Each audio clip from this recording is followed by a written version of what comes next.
Holmes had been seated for some hours in silence with his long, thin back curved over a chemical vessel in which he was brewing a particularly malodorous product.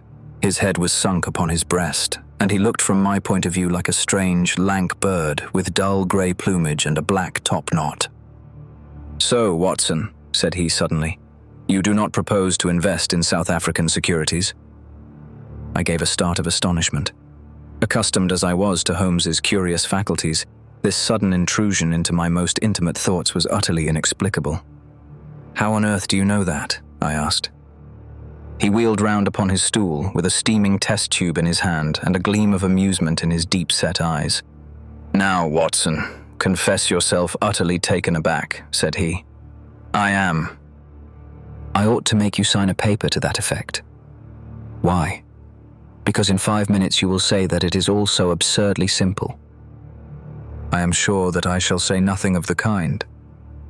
"You see, my dear Watson," he propped his test tube in the rack and began to lecture with the air of a professor addressing his class. "It is not really difficult to construct a series of inferences, each dependent upon its predecessor and each simple in itself. If, after doing so, one simply knocks out all the central inferences and presents one's audience with the starting point and the conclusion, one may produce a startling, though possibly a meretricious, effect.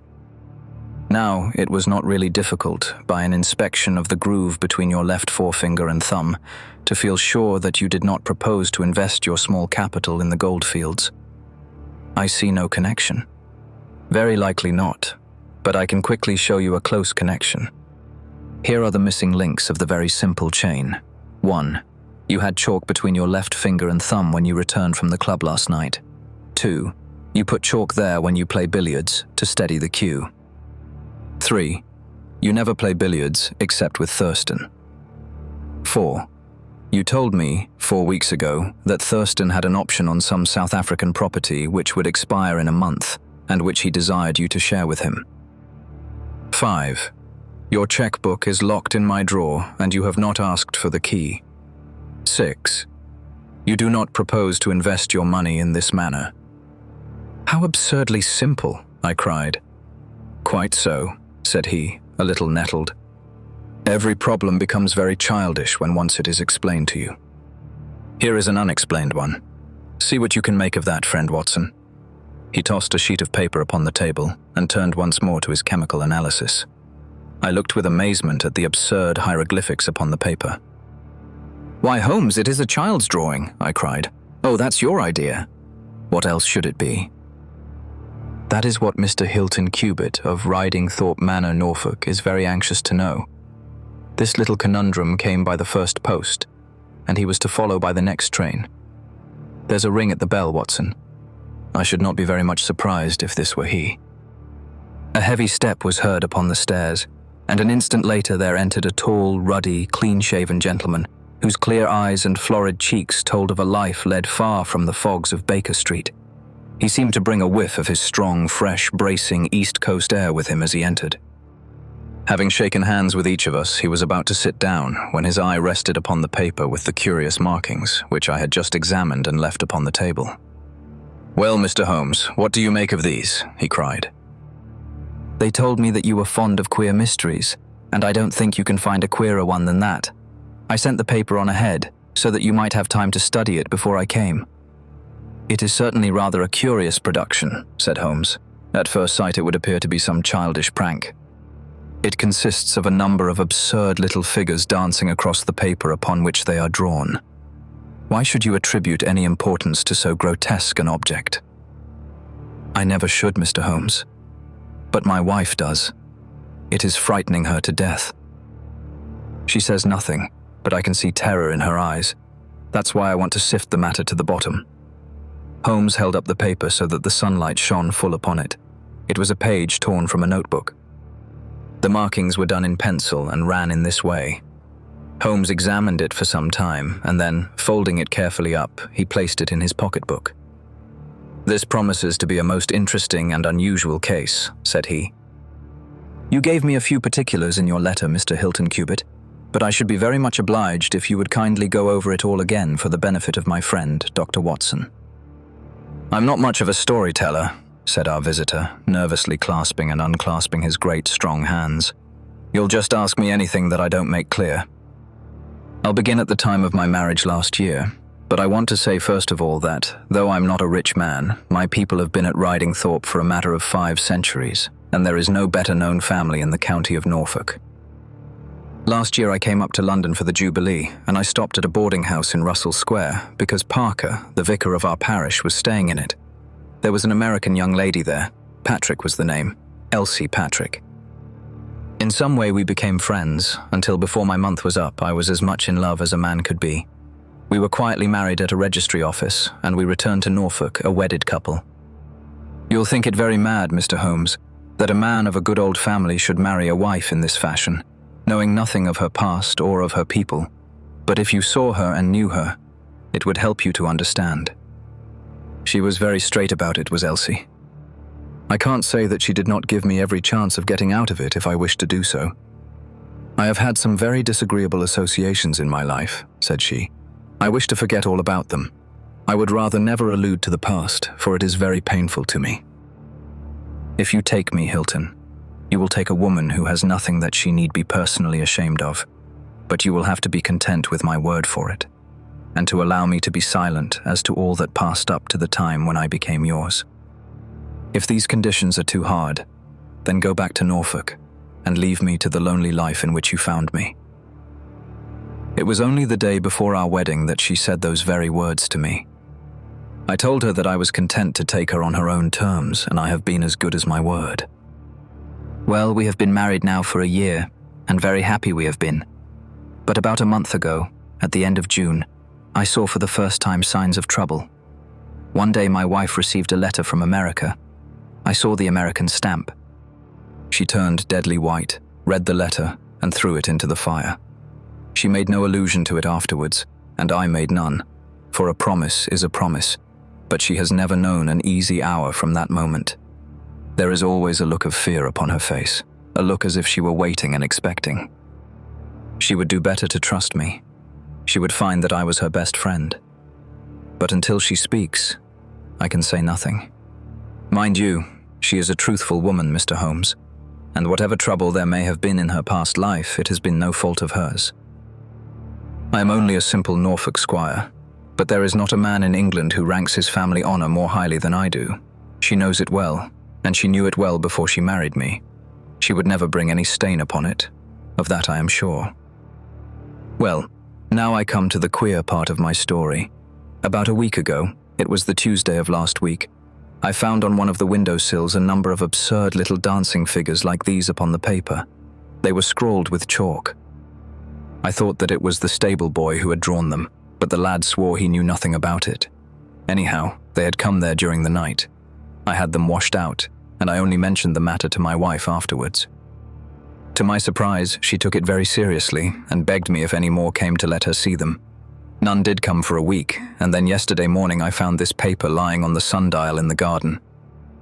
I showed it to Elsie, and down she dropped in a dead faint. Since then she has looked like a woman in a dream, half dazed, and with terror always lurking in her eyes. It was then that I wrote and sent the paper to you, Mr. Holmes. It was not a thing that I could take to the police, for they would have laughed at me. But you will tell me what to do. I am not a rich man, but if there is any danger threatening my little woman, I would spend my last copper to shield her. He was a fine creature, this man of the old English soil, simple, straight, and gentle, with his great earnest blue eyes and broad, comely face. His love for his wife and his trust in her shone in his features. Holmes had listened to his story with the utmost attention, and now he sat for some time in silent thought. "Don't you think, Mr. Cubitt," said he at last, "that your best plan would be to make a direct appeal to your wife, and to ask her to share her secret with you?" Hilton Cubitt shook his massive head. "A promise is a promise, Mr. Holmes. If Elsie wished to tell me, she would. If not, it is not for me to force her confidence. But I am justified in taking my own line, and I will." "Then I will help you with all my heart. In the first place, have you heard of any strangers being seen in your neighborhood?" "No." "I presume that it is a very quiet place. Any fresh face would cause comment?" "In the immediate neighborhood, yes, But we have several small watering places not very far away, and the farmers take in lodgers. These hieroglyphics have evidently a meaning. If it is a purely arbitrary one, it may be impossible for us to solve it. If, on the other hand, it is systematic, I have no doubt that we shall get to the bottom of it. But this particular sample is so short that I can do nothing, and the facts which you have brought me are so indefinite that we have no basis for an investigation. I would suggest that you return to Norfolk, that you keep a keen lookout, and that you take an exact copy of any fresh dancing men which may appear. It is 1,000 pities that we have not a reproduction of those which were done in chalk upon the windowsill. Make a discreet inquiry also as to any strangers in the neighborhood. When you have collected some fresh evidence, come to me again. That is the best advice which I can give you, Mr. Hilton Cubitt. If there are any pressing fresh developments, I shall be always ready to run down and see you in your Norfolk home. The interview left Sherlock Holmes very thoughtful, and several times in the next few days I saw him take his slip of paper from his notebook and look long and earnestly at the curious figures inscribed upon it. He made no allusion to the affair, however, until one afternoon, a fortnight or so later. I was going out when he called me back. "You had better stay here, Watson." "Why?" "Because I had a wire from Hilton Cubitt this morning. You remember Hilton Cubitt of the Dancing Men? He was to reach Liverpool Street at 1:20. He may be here at any moment. I gather from his wire that there have been some new incidents of importance." We had not long to wait, for our Norfolk squire came straight from the station as fast as a hansom could bring him. He was looking worried and depressed, with tired eyes and a lined forehead. "It's getting on my nerves, this business, Mr. Holmes," said he as he sank, like a wearied man, into an armchair. "It's bad enough to feel that you are surrounded by unseen, unknown folk who have some kind of design upon you. But when, in addition to that, you know that it is just killing your wife by inches, then it becomes as much as flesh and blood can endure. She's wearing away under it, just wearing away before my eyes." "Has she said anything yet?" "No, Mr. Holmes, she has not. And yet there have been times when the poor girl has wanted to speak, and yet could not quite bring herself to take the plunge. I have tried to help her, but I dare say I did it clumsily and scared her from it. She has spoken about my old family and our reputation in the county, and our pride in our unsullied honor, and I always felt it was leading to the point, but somehow it turned off before we got there." "But you have found out something for yourself?" "A good deal, Mr. Holmes. I have several fresh dancing men pictures for you to examine, and what is more important, I have seen the fellow." "What, the man who draws them?" "Yes, I saw him at his work. But I will tell you everything in order. When I got back after my visit to you, the very first thing I saw next morning was a fresh crop of dancing men. They had been drawn in chalk upon the black wooden door of the tool house, which stands beside the lawn in full view of the front windows. I took an exact copy, and here it is." He unfolded a paper and laid it upon the table. "Here is a copy of the hieroglyphics." "Excellent," said Holmes. "Excellent. Pray continue." When I had taken the copy, I rubbed out the marks, but 2 mornings later a fresh inscription had appeared. I have a copy of it here. Holmes rubbed his hands and chuckled with delight. "Our material is rapidly accumulating," said he. 3 days later a message was left scrawled upon paper and placed under a pebble upon the sundial. Here it is. The characters are, as you see, exactly the same as the last one. After that I determined to lie in wait. So I got out my revolver and I sat up in my study, which overlooks the lawn and garden. About 2 in the morning I was seated by the window, all being dark save for the moonlight outside, when I heard steps behind me, and there was my wife in her dressing gown. She implored me to come to bed. I told her frankly that I wished to see who it was who played such absurd tricks upon us. She answered that it was some senseless practical joke, and that I should not take any notice of it. "If it really annoys you, Hilton, we might go and travel, you and I, and so avoid this nuisance." "What? Be driven out of our own house by a practical joker?" said I. "Why, we should have the whole county laughing at us." "Well, come to bed," said she, "and we can discuss it in the morning." Suddenly, as she spoke, I saw her white face grow whiter yet in the moonlight. and her hand tightened upon my shoulder. Something was moving in the shadow of the tool house. I saw a dark, creeping figure which crawled round the corner and squatted in front of the door. Seizing my pistol, I was rushing out, when my wife threw her arms around me and held me with convulsive strength. I tried to throw her off, but she clung to me most desperately. At last I got clear, but by the time I had opened the door and reached the house, the creature was gone. He had left a trace of his presence, however, for there on the door was the very same arrangement of dancing men which had already twice appeared, and which I have copied on that paper.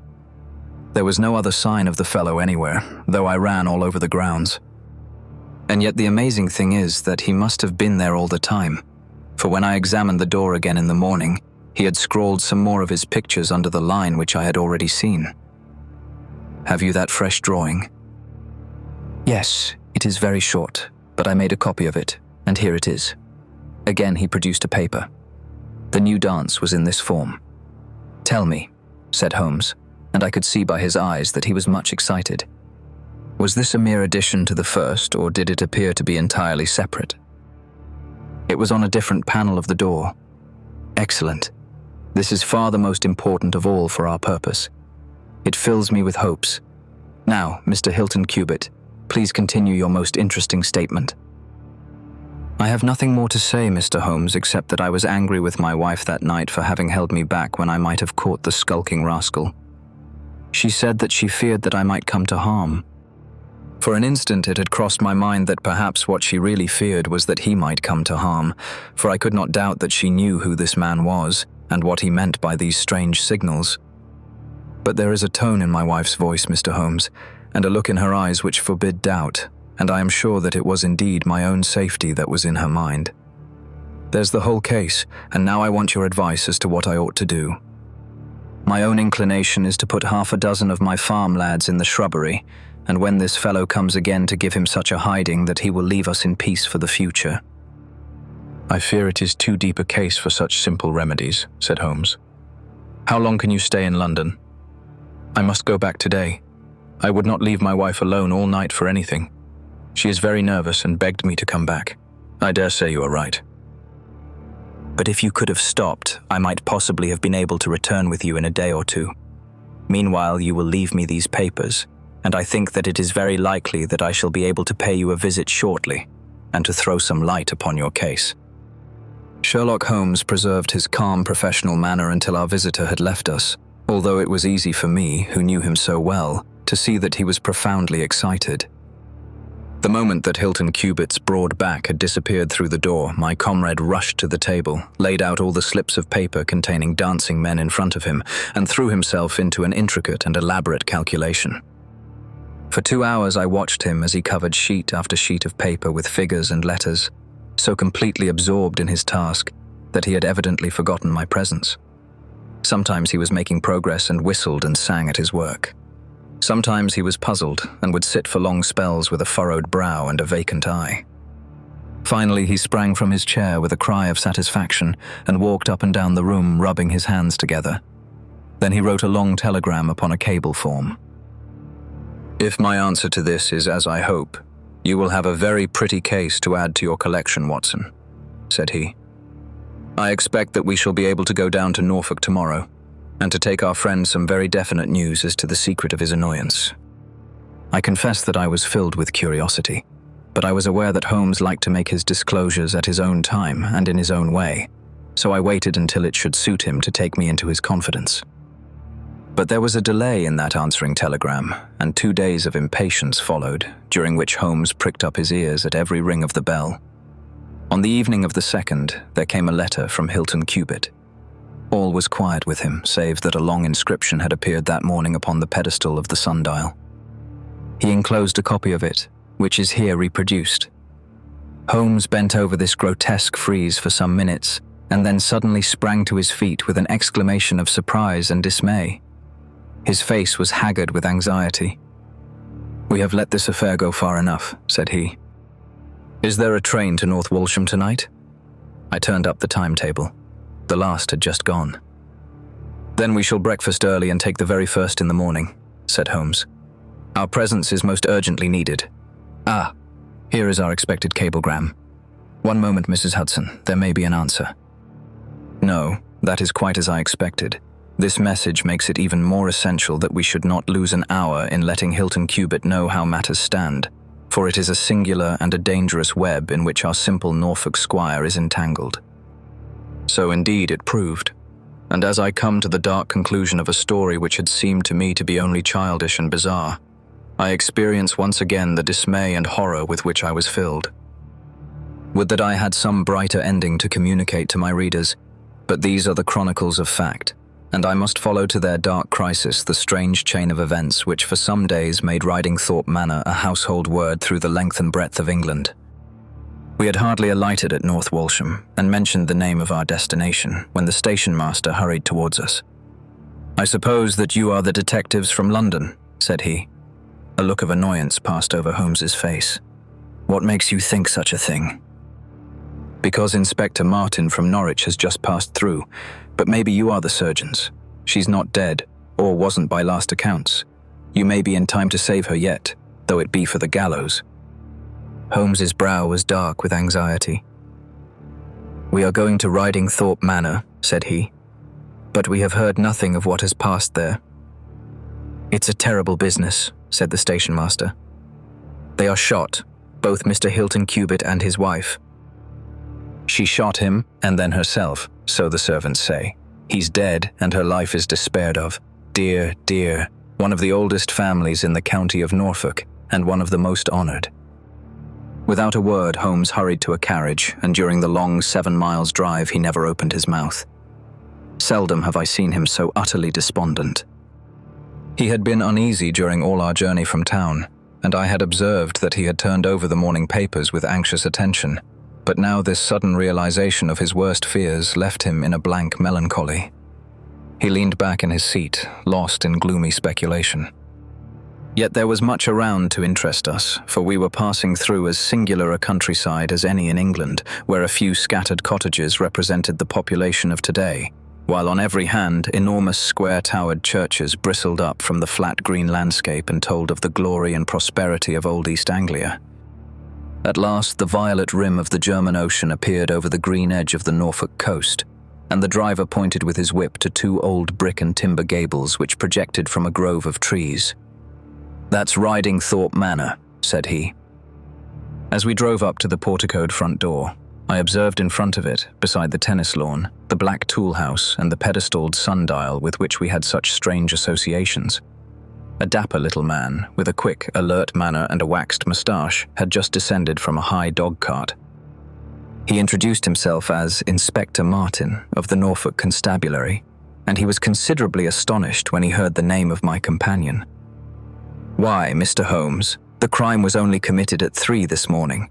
How could you hear of it in London and get to the spot as soon as I? I anticipated it. I came in the hope of preventing it." "Then you must have important evidence, of which we are ignorant, for they were said to be a most united couple." "I have only the evidence of the dancing men," said Holmes. "I will explain the matter to you later. Meanwhile, since it is too late to prevent this tragedy, I am very anxious that I should use the knowledge which I possess in order to ensure that justice be done.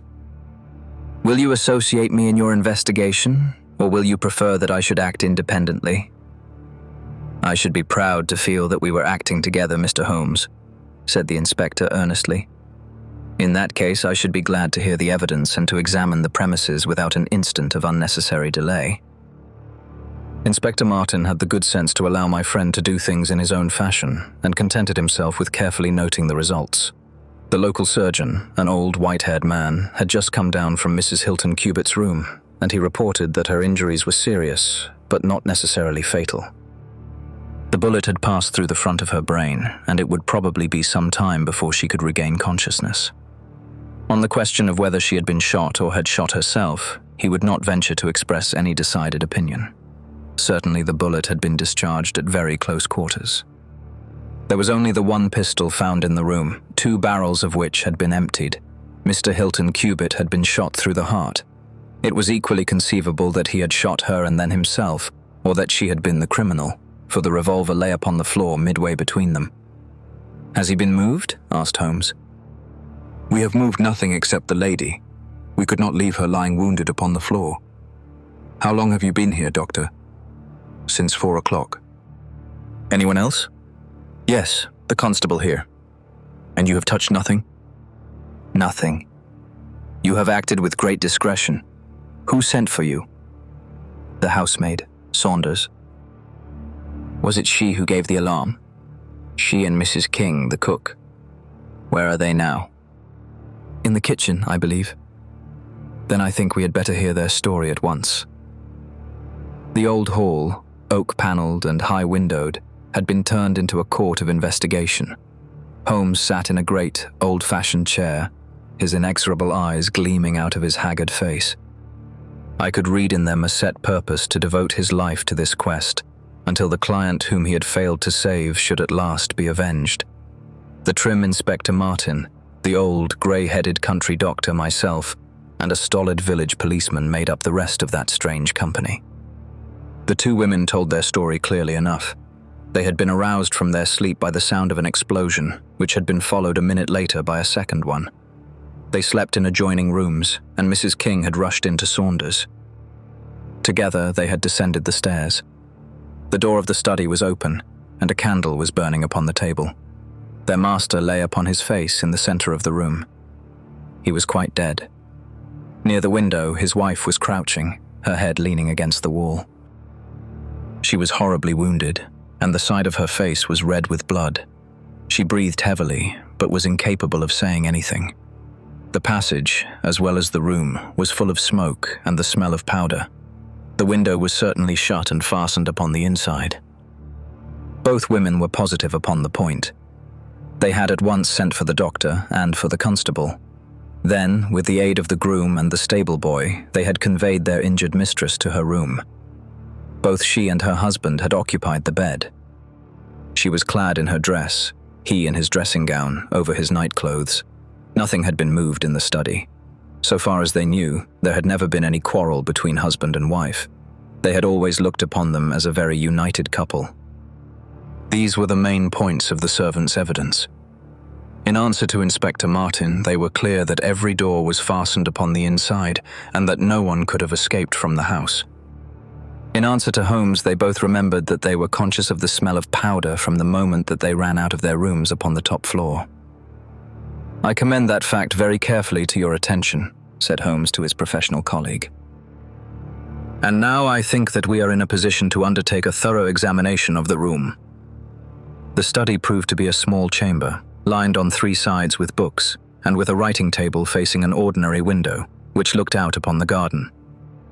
Our first attention was given to the body of the unfortunate squire, whose huge frame lay stretched across the room. His disordered dress showed that he had been hastily aroused from sleep. The bullet had been fired at him from the front and had remained in his body after penetrating the heart. His death had certainly been instantaneous and painless. There was no powder marking either upon his dressing gown or on his hands. According to the country surgeon, the lady had stains upon her face, but none upon her hand. "The absence of the latter means nothing, though its presence may mean everything," said Holmes. "Unless the powder from a badly fitting cartridge happens to spurt backward, one may fire many shots without leaving a sign. I would suggest that Mr. Cubitt's body may now be removed. I suppose, Doctor, you have not recovered the bullet which wounded the lady. A serious operation will be necessary before that can be done.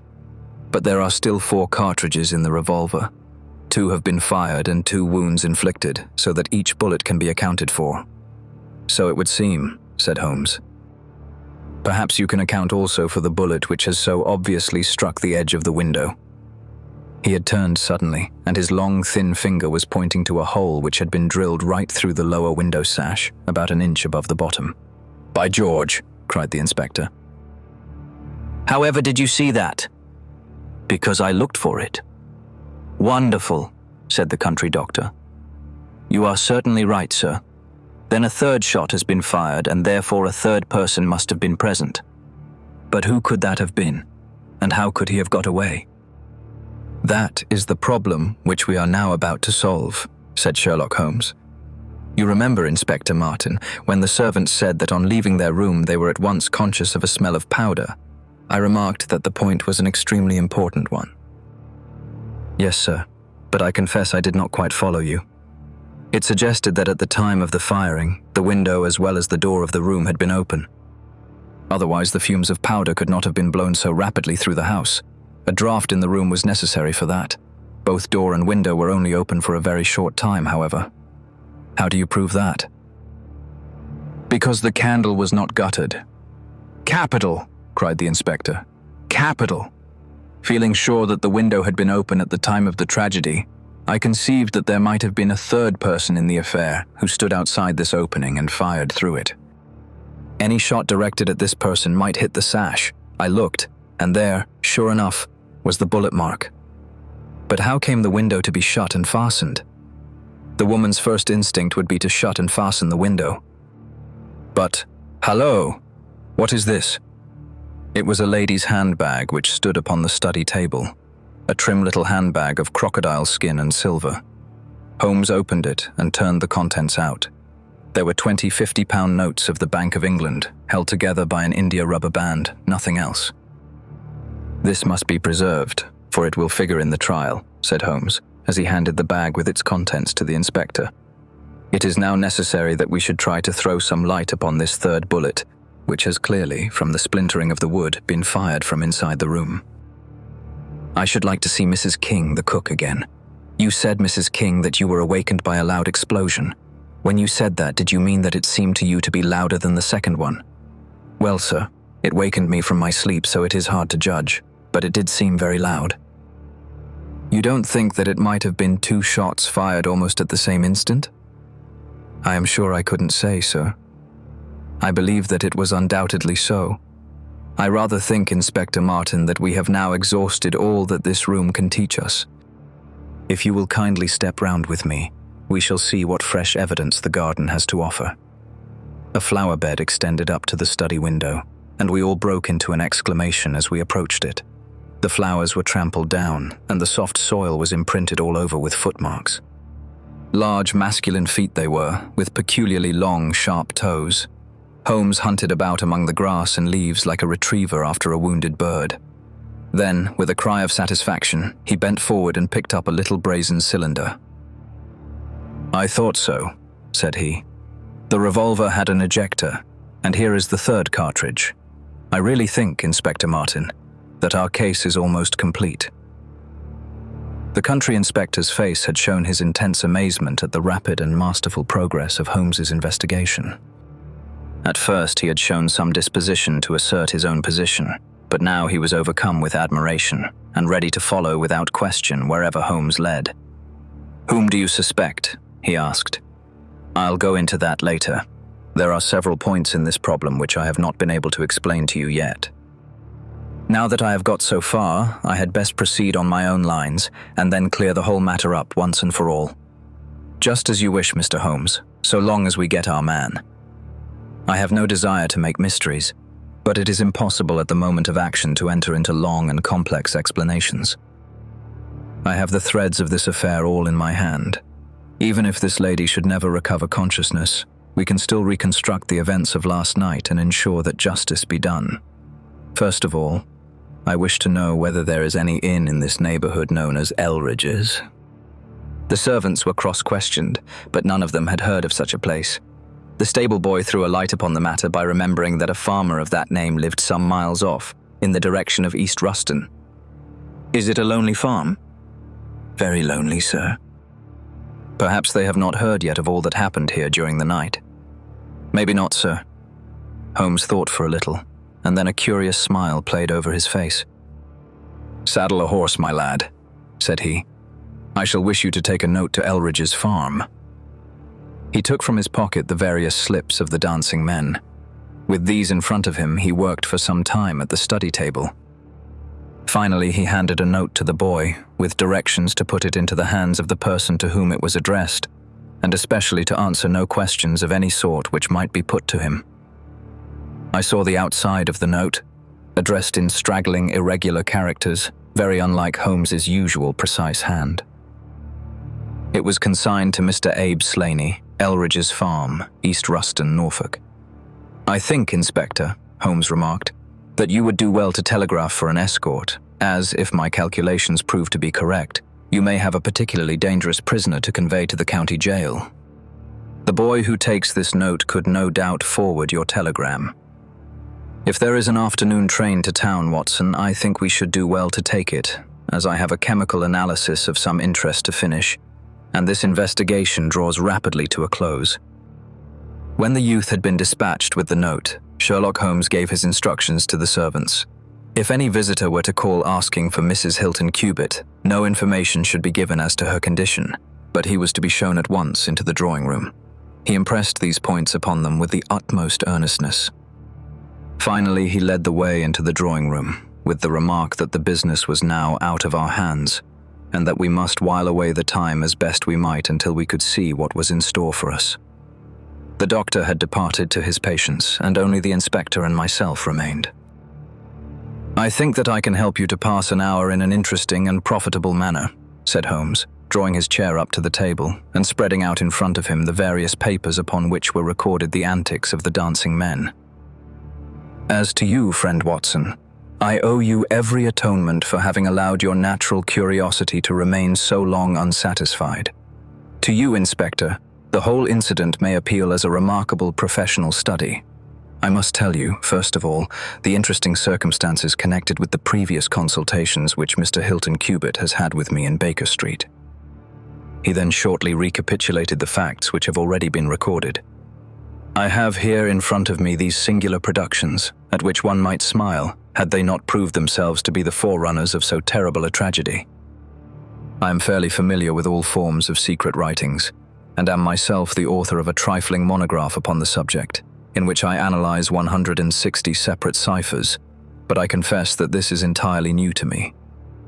The object of those who invented the system has apparently been to conceal that these characters convey a message, and to give the idea that they are the mere random sketches of children. Having once recognized, however, that the symbols stood for letters, and having applied the rules which guide us in all forms of secret writings, the solution was easy enough. The first message submitted to me was so short that it was impossible for me to do more than to say, with some confidence, that the symbol XXX stood for E. As you are aware, E is the most common letter in the English alphabet, and it predominates to so marked an extent that even in a short sentence one would expect to find it most often. Out of 15 symbols in the first message, 4 were the same, so it was reasonable to set this down as E. It is true that in some cases the figure was bearing a flag, and in some cases not, but it was probable, from the way in which the flags were distributed, that they were used to break the sentence up into words. I accepted this as a hypothesis and noted that E was represented by... But now came the real difficulty of the inquiry. The order of the English letters after E is by no means well marked, and any preponderance which may be shown in an average of a printed sheet may be reversed in a single short sentence. Speaking roughly, T, A, O, I, N, S, H, R, D, and L are the numerical order in which letters occur, but T, A, O, and I are very nearly abreast of each other, and it would be an endless task to try each combination until a meaning was arrived at. I therefore waited for fresh material. In my second interview with Mr. Hilton Cubitt, he was able to give me 2 other short sentences and 1 message, which appeared, since there was no flag, to be a single word. Here are the symbols. Now, in the single word, I have already got the 2 E's coming second and fourth in a word of 5 letters. It might be sever, or lever, or never. There can be no question that the latter as a reply to an appeal is far the most probable, and the circumstances pointed to its being a reply written by the lady. Accepting it as correct, we are now able to say that the symbols stand respectively for N, V, and R. Even now I was in considerable difficulty, but a happy thought put me in possession of several other letters. It occurred to me that if these appeals came, as I expected, from someone who had been intimate with the lady in her early life, a combination which contained 2 E's with 3 letters between might very well stand for the name Elsie. On examination, I found that such a combination formed the termination of the message, which was 3 times repeated. It was certainly some appeal to Elsie. In this way, I had got my L, S, and I. But what appeal could it be? There were only 4 letters in the word which preceded Elsie, and it ended in E. Surely the word must be come. I tried all other 4 letters ending in E, but could find none to fit the case. So now I was in possession of C, O, and M, and I was in a position to attack the first message once more, dividing it into words and putting dots for each symbol which was still unknown. So treated, it worked out in this fashion.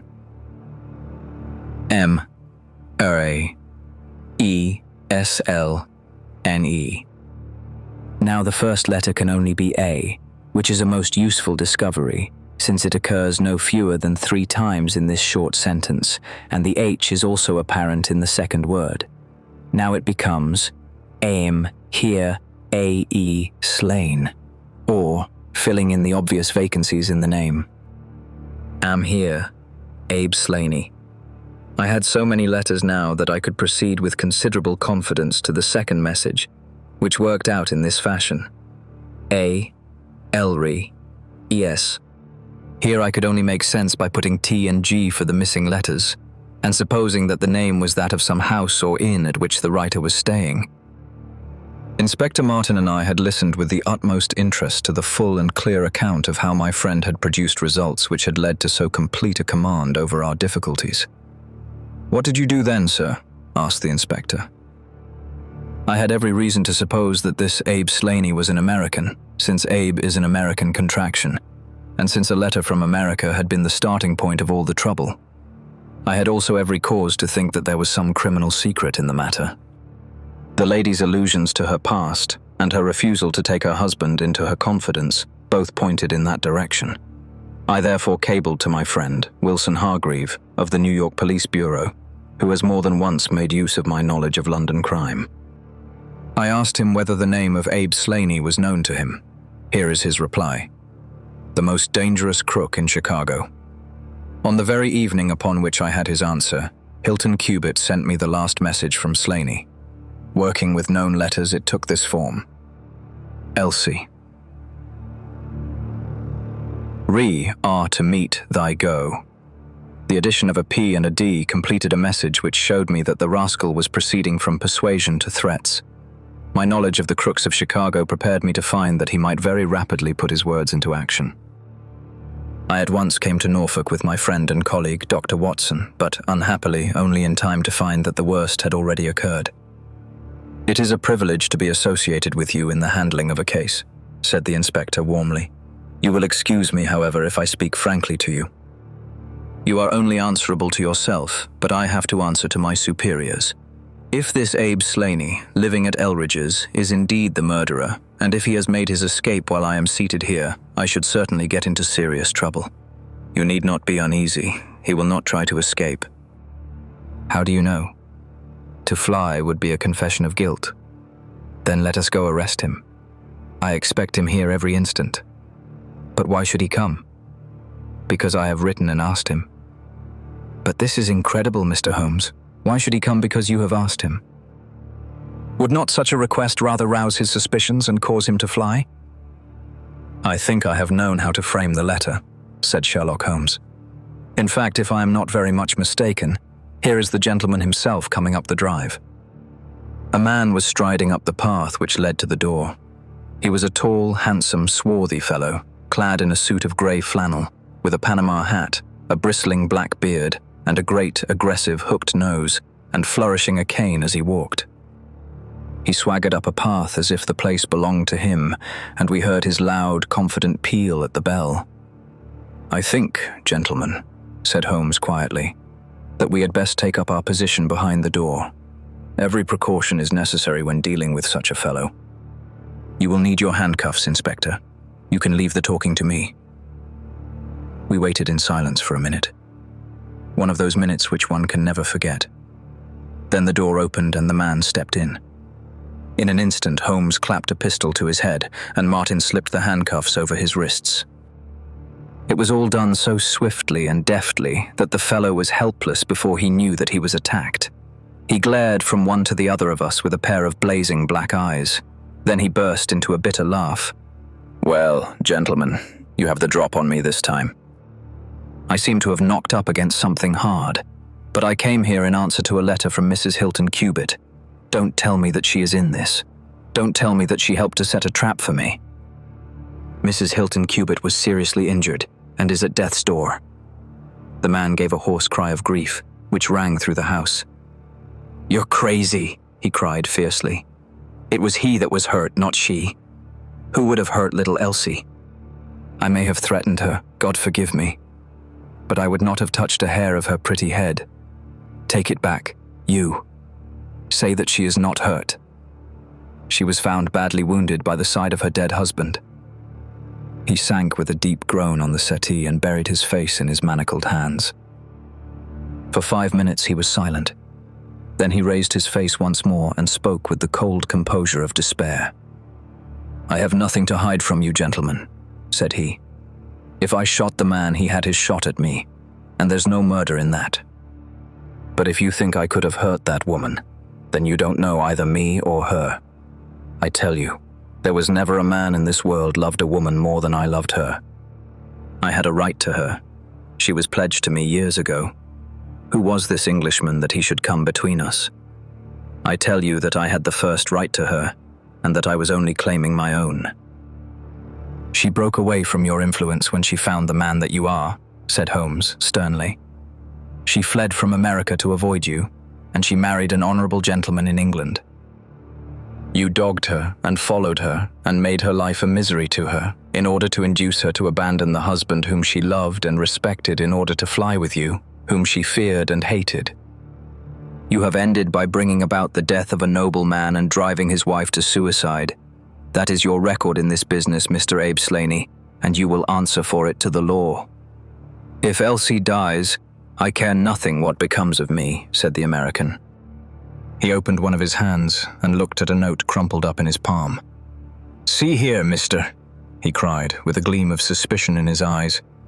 "You're not trying to scare me over this, are you? If the lady is hurt as bad as you say, who was it that wrote this note?" He tossed it forward onto the table. "I wrote it, to bring you here." "You wrote it?" "There was no one on earth outside the joint who knew the secret of the dancing men." "How came you to write it?" "What one man can invent another can discover," said Holmes. "There is a cab coming to convey you to Norwich, Mr. Slaney, but meanwhile you have time to make some small reparation for the injury you have wrought. Are you aware that Mrs. Hilton Cubitt has herself lain under grave suspicion of the murder of her husband, and that it was only my presence here and the knowledge which I happen to possess which has saved her from the accusation? The least that you owe her is to make it clear to the whole world that she was in no way, directly or indirectly, responsible for his tragic end." "I ask nothing better," said the American. "I guess the very best case I can make for myself is the absolute naked truth.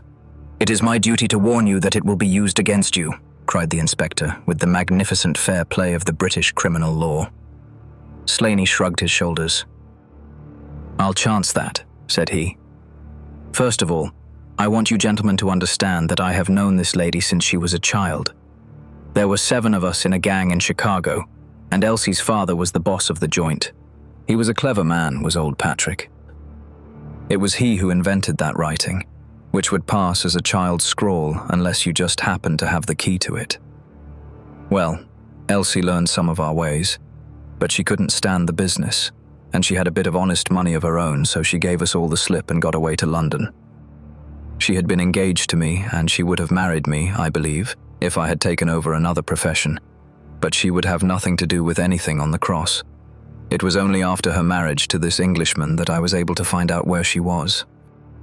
I wrote to her, but got no answer. After that I came over, and as letters were no use, I put my messages where she could read them. Well, I have been here a month now. I lived in that farm where I had a room down below and could get in and out every night and no one the wiser.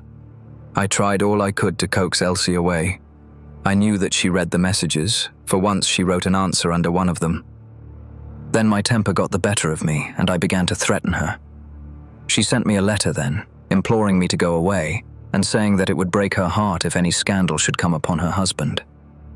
She said that she would come down when her husband was asleep at 3 in the morning and speak with me through the end window if I would go away afterwards and leave her in peace. She came down and brought money with her, trying to bribe me to go. This made me mad, and I caught her arm and tried to pull her through the window. At that moment in rushed the husband with his revolver in his hand. Elsie had sunk down upon the floor, and we were face to face. I was healed also, and I held up my gun to scare him off and let me get away. He fired and missed me. I pulled off almost at the same instant, and down he dropped. I made a way across the garden, and as I went, I heard the window shut behind me. That's God's truth, gentlemen, every word of it. And I heard no more about it until that lad came riding up with a note which made me walk in here like a jay and give myself into your hands. A cab had driven up whilst the American had been talking. 2 uniformed policemen sat inside. Inspector Martin rose and touched his prisoner on the shoulder.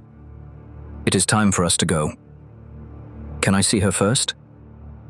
No, she is not conscious. Mr. Sherlock Holmes, I only hope that if ever again I have an important case, I shall have the good fortune to have you by my side. We stood at the window and watched the cab drive away.